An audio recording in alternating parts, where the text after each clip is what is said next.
Janine, Jericho at Tien, Sanib Puwersa at Pakbakan, sa Higanting Kapamilya, serye.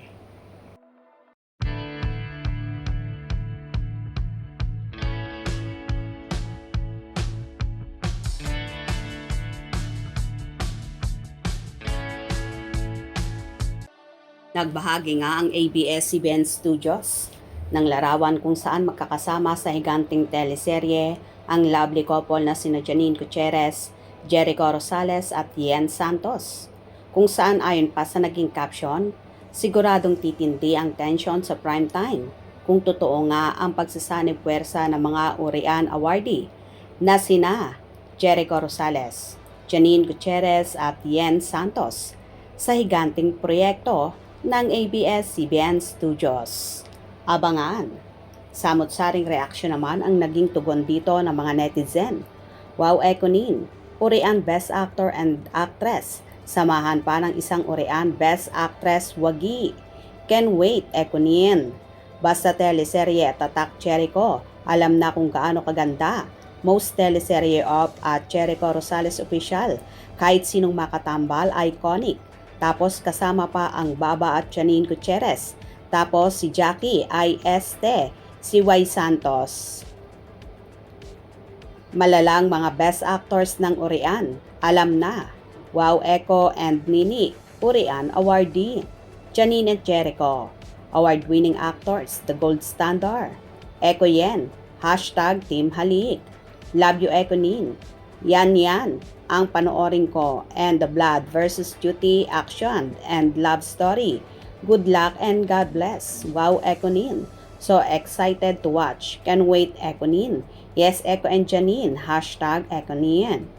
Can wait. So hot. This is Echo and Janine's follow-up project na na-announce na to sa ABS-CBN special ng 2024.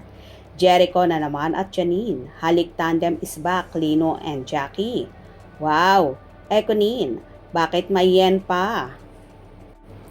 Mas bagay na bida si Yen at palaging siya bida sa mga dating projects niya. Sino ba yang Yen? Aba, buti tinanggap pa nila si Yen Santos. Ha ha ha ha. Bakit naman po hindi talent po yan ng ABS-CBN? Wow, Diyos mio, alam na basta Tatak Jericho. Kapag sa teleserye alam na.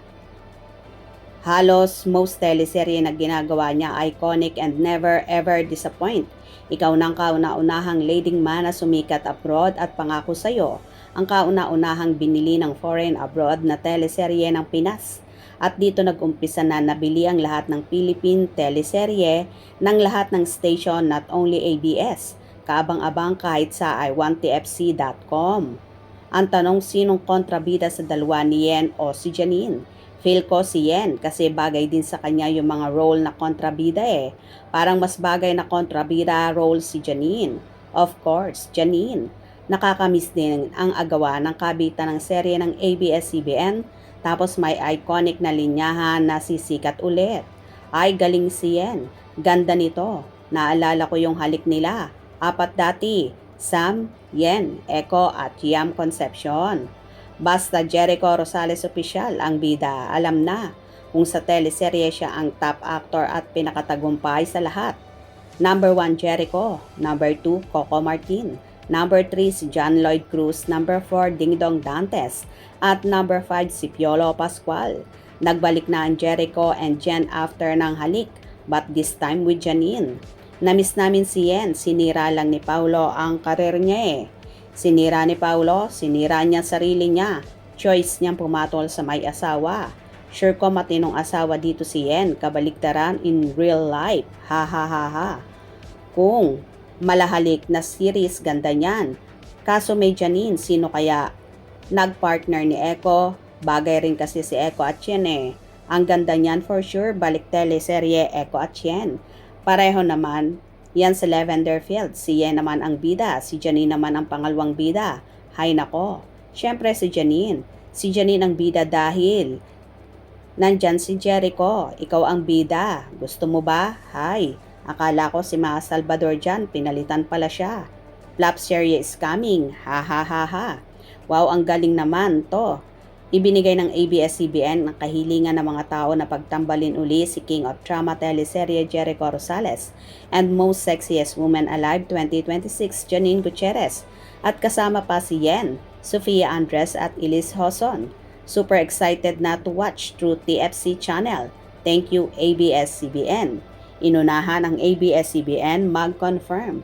Babalik na si Yen, sana makabalik na din si Yam. Kontrabida si Janine ulit dyan. Dapat si Yen Santos ang kontrabida dyan.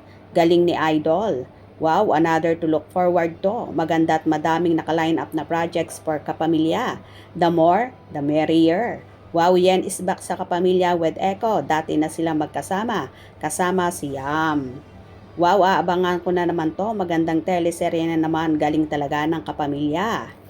O diba, halos lahat ay so excited na nga sa pagsasama ng tatlo na talaga namang mahuhusay na mga artista. Kaya abang-abang pa tayo sa mga iba pang updates. Kung nagustuhan nyo ang video na ito, comment down below.